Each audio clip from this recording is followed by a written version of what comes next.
İmparatorluğu hem de Cumhuriyet döneminde sanname yani il yıllığı hazırlama geleneği dönemin kamu yöneticilerinin bilgiye verdikleri önemi göstermektedir. Mesai arkadaşlarım, belediye başkanlarımız, il genel meclis başkanlarımız, il genel meclis üyelerimiz, belediye meclis üyelerimiz, muhtarlarımız, hanımefendiler, beyefendiler, öncelikle hoş geldiniz. Bizi mutlu ettiniz, şeref verdiniz. Öncelikle bu bir fikir olarak çıkmadı. Aslında bu kitabın başlangıcı briefingi güncelleyelim fikrinden çıktı. Şu briefinge bir el atalım bakalım. Verilerimizi bir sağlıklı mı değil mi bir elden geçirelim. İşe böyle başladık. Başarı da sizin, başarısızlık da sizin. Batman güzel bir şehir. Batman'a gelip de bu son birkaç gündür çok da misafirimiz geliyor. Ya burası ne kadar güzelmiş, hiç beklemiyorduk filan demeyen bir tane adam görmedim ben. Batman şehirciliğiyle, insanların medeni, güler yüzlü, konuksever hal ve tavırlarıyla temayüz etmiş bir şehir. Ne demek temayüz etmiş? Çevresine göre sivrilmiş. Tam da doğru kelime bu. Çevresine göre sivrilmiş bir şehir. Bu şehri yanlış hamlelerle kirletmeyelim. Eğer doğru hamleler yaparsak, bir dostumuzun dediği gibi, ya bu şehrin Gaziantep'ten aşağı olmayacağını düşünüyorum ben. Büyüklükte de, gelişmede de, sosyal hayatta da, kültürel hayatta da nasıl Gaziantep kendi bölgesinde temayüz ettiyse, Batman'da bu bölgede şu anda bile temayüz etmiş durumda, daha da iyiye gider. Ama kısır çekişmeleri bir tarafa bırakmamız lazım. Sen ben davasını, ideolojik saçmalıkları bir tarafa bırakmamız lazım. İşimize odaklanmamız lazım.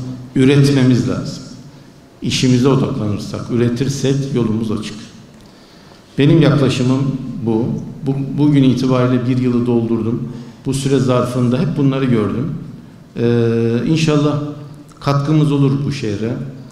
Ne kadar katkımız olursa ne mutlu bize. Eksiklerimiz varsa da iyi niyetimizden şüphe etmeyin. Bilin ki bir yerlerde ya cehaletimizden ya ne bileyim önümüzde bir sıkıntı çıktığından durmuşuzdur. Yoksa şehrimizin her meselesiyle uğraşmak ve her meselesinde mesafe kat etmek bizim hep şiarımız olmuştur. Yani bildiğimiz bilmediğimiz. Mesela Petrolspor şu anda gündemde.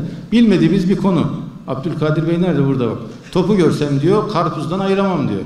Ben de öyle. Hiç milli maç bile seyretmem yani. Ama ikimiz baş başa verdik. Yeter ki bu sorun çözülsün istedik. İnşallah Cuma günü bir noktaya, yani yarın bir noktaya getireceğiz.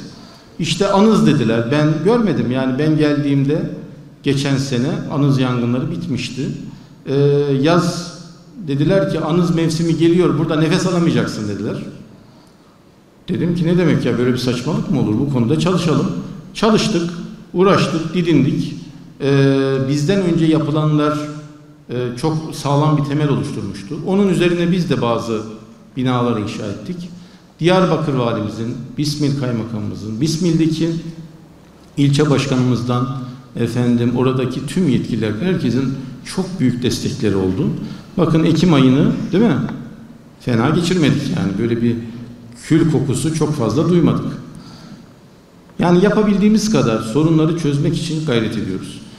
Batman'daki bürokratik kadro gerçekten çok iyi niyetle çalışıyorlar. Burada bazı, tabii biliyorsunuz, basına açıklama yapma yetkisi sadece valinin. Onların ağzı var, dili yok. O yüzden bazen vurun havalıya,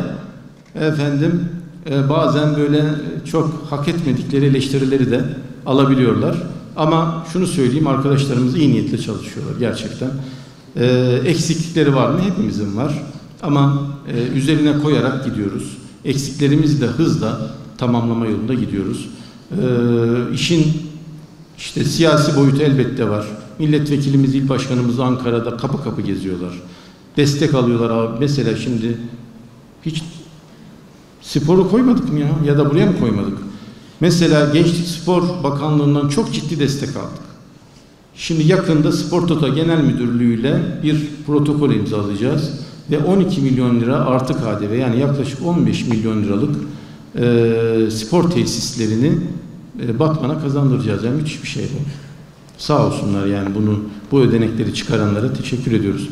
Yani bir kuş tek kanatla uçmaz. Yani iki kanat lazım. Bürokrasi çalışacak, siyasi irade çalışacak. Tüm paydaşlar bir arada olacak ki şehir yürüsün. Yoksa olmaz yani. Evet, benim söyleyeceğim bu kadar. Biraz basın toplantısı gibi düşündük ama hep ben konuştum yani. Evet, benden bu kadar.